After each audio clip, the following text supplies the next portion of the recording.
Weekend پر doors مراکش چلی گئی تھی۔ 3-4 دن بعد اسے لوٹ آنا تھا۔ اس کی کلاسز شروع ہو چکی تھی، پھر بھی سکندر احمد نے اسے بھی پوچھا کہ وہ کہیں جانا چاہتی ہے تو اس نے انکار کر دیا۔ ایک تو اس کی فرینڈز نہیں تھی، دوسرا اسے معلوم ہی نہیں تھا کہ اگر اسے جانا ہے تو کہاں جانا ہے۔ انہوں نے اسے صوفیہ کے ساتھ بھیجنے کی بات بھی کی لیکن وہ نہیں مانی۔ اس کے اور سکندر احمد کے درمیان معاملات ابھی بھی پہلے دن جیسے ہی تھے۔ فاصلہ وہیں کا وہیں تھا جہاں سے شروع ہوا تھا۔ وہ تو اس کے پاس آتے حال چال پوچھتے لیکن وہ ان کے پاس کبھی نہیں جاتی تھی۔ وہ انہیں دیکھ لیتی تھی تو اپنا رخ بدل لیتی تھی، جہاں وہ بیٹھتے ہوتے تھے اس سے وہاں سے چلی جاتی۔ یونیورسٹی کے پہلے دن کے بعد وہ اس کے پاس آئے، اس کی کلاسز کے احوال جاننے کے چاہا تو اس نے چند جملے کہہ کر اپنا منہ بند کر لیا۔ اس کے رویے کی سرد مہری ان پر بہت اچھی طرح واضح تھی۔ وہ جانتے تھے کہ ان کا رشتہ کسی معاہدے کی طرح چل رہا ہے، اس میں گرم جوشی نہیں ہے۔ وہ منال سے محبت کرتے ہیں۔ انہیں احساس تھا کہ منال اپنی جگہ پر صحیح ہے، لیکن وہ یہ بھی جانتے تھے کہ وہ بھی بہت زیادہ غلط نہیں ہے۔ وہ منال کو وقت دے رہے تھے۔ وہ جانتے تھے کہ ایک وقت ایسا ضرور آئے گا کہ منال بھی ڈورس کی طرح ان کے بہت قریب آ جائے گی۔ ماں یا باپ بیٹے دونوں سے زیادہ وقت تک دور نہیں رہ سکتی۔ اسد اور انس تو پہلے ہی گھر سے دور تھے۔ اب جب ڈورس بھی چلی گئی تو اسے احساس ہوا کہ گھر میں رہنے والے لوگوں سے ہم کتنا ہی لاتعلق کیوں نہ ہوں، وہ بہرحال ہماری زندگی کا حصہ ہوتے ہیں۔ احد ویسے ہی زیادہ وقت گھر سے غائب رہتا تھا، لیکن جو سناٹا ڈورس کے جانے سے ہوا وہ ان 3 لوگوں کی غیر موجودگی سے بھی نہیں ہوا تھا۔ میں سوچ رہا ہوں اپنا بھی کام کر آؤں، وہ ڈورس کی واپسی تک آ جاؤں گا۔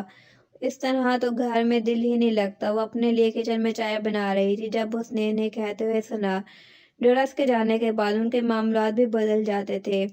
جاگنگ، چیس، بیڈمنٹن، سائیکلنگ سب بند ہو جاتا۔ کھانا کھا کر وہ جلدی سو جاتے تھے۔ سکندر احمد کی باتیں سن کر وہ نہ چاہتے ہوئے بھی دکھی ہو گئی۔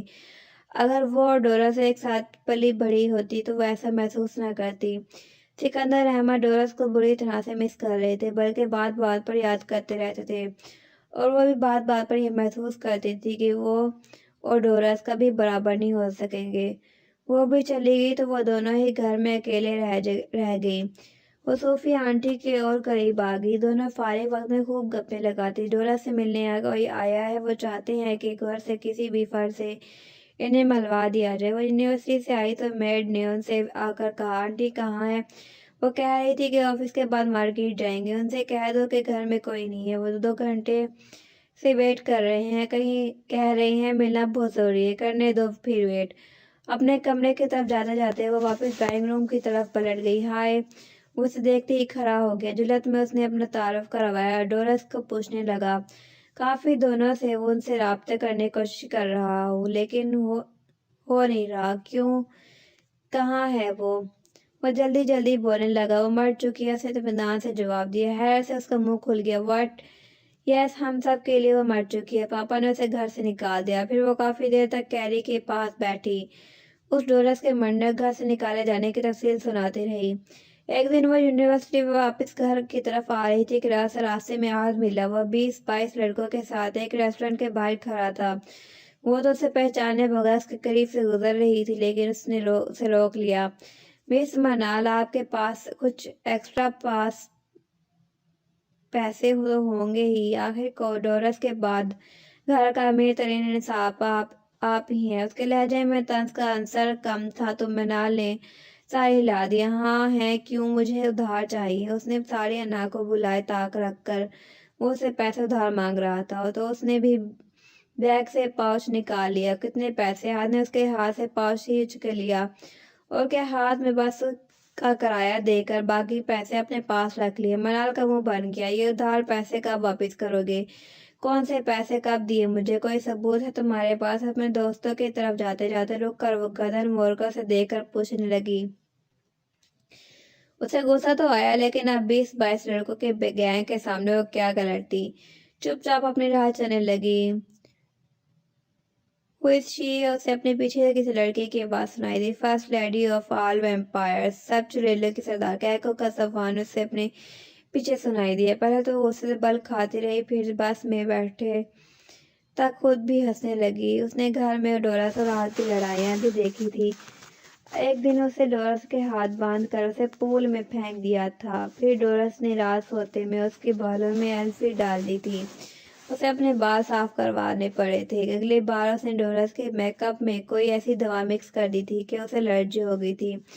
جواب میں ڈورس نے اس کے شیمپو میں کچھ ملا دیا تھا کہ کوئی 2 ہفتے تک وہ اندھوں کی طرح اپنی آنکھوں کا علاج کرواتا رہا تھا۔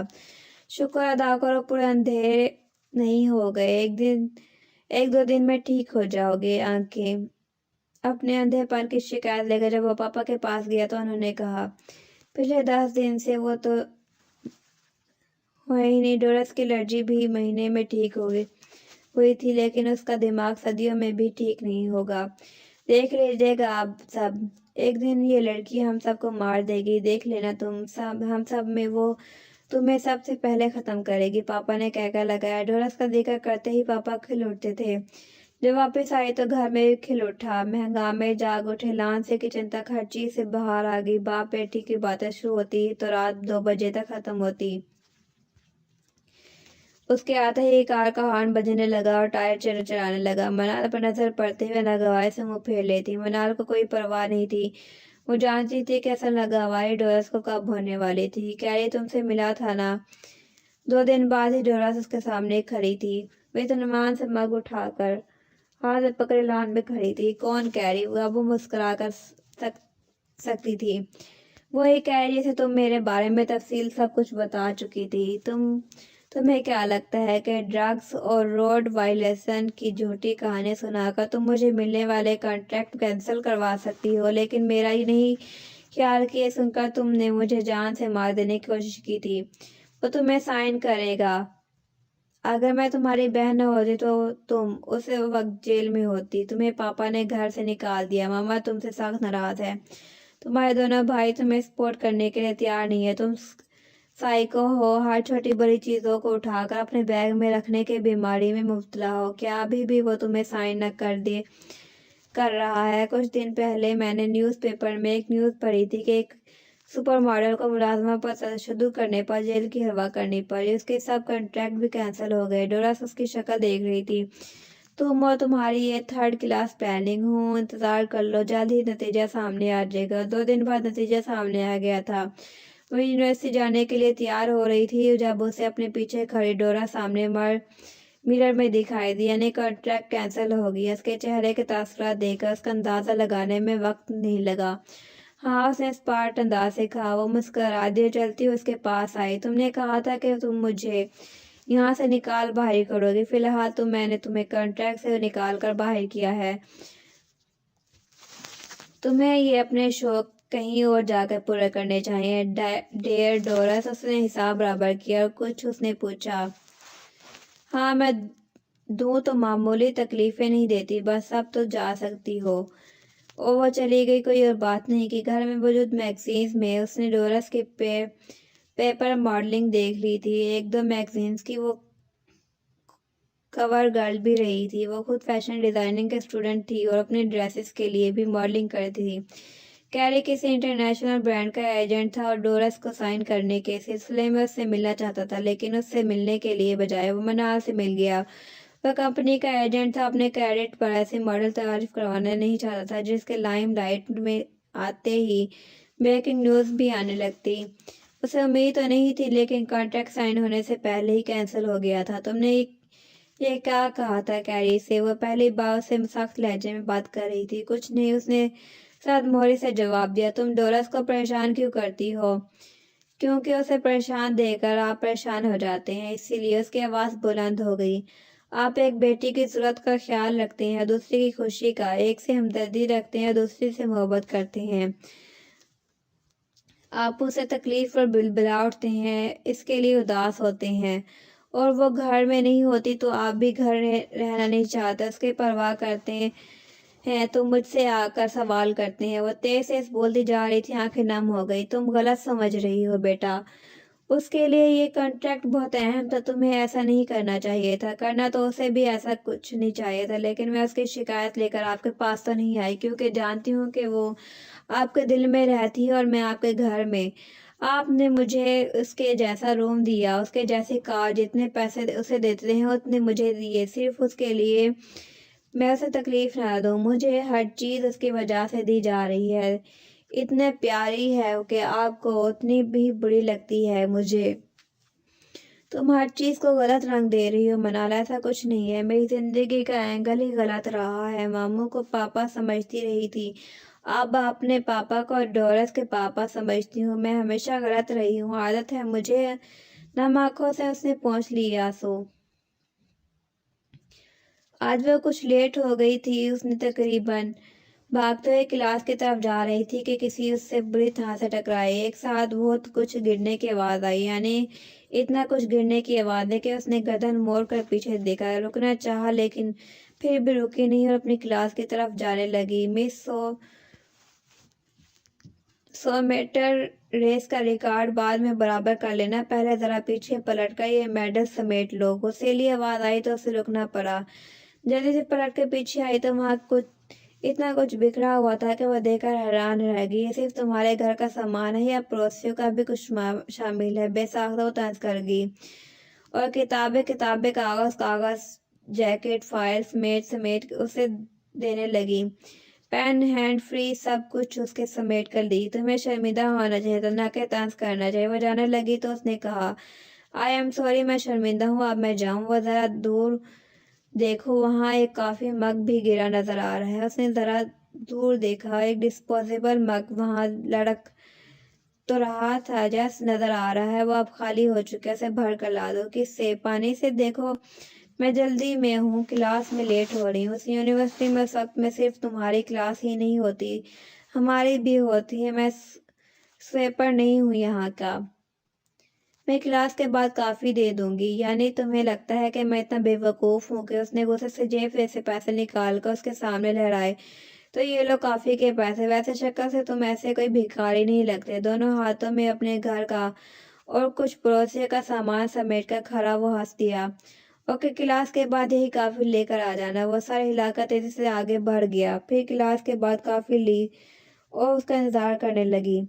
لاؤ دو اس کے سامنے آ کر کھڑا ہو گیا اور کافی کی طرف ہاتھ بڑھایا، اس نے مگ پکڑا اور جانے لگا۔ میرا نام اجرم ہے، وہ تمہارا؟ منال چلتے چلتے گردن موڑ کر اس نے کہا، منال اس کافی کے لیے تھینکس، ان فیکٹ جو کافی مگ تمہیں وہاں دکھایا تھا وہ میرا ہاتھ سے نہیں گرا تھا، تم نے بھی عقل سے کام نہیں لیا کہ اگر مگ میرے ہاتھ سے پھسلا ہے ہوتا تو آس پاس کافی گری ہوئی ہوتی۔ منال نے غصے سے اس کی طرف دیکھا، تم مجھ سے کیوں جھوٹ بولا؟ اس نے کہہ کر لگایا، شانے اچکا دیے۔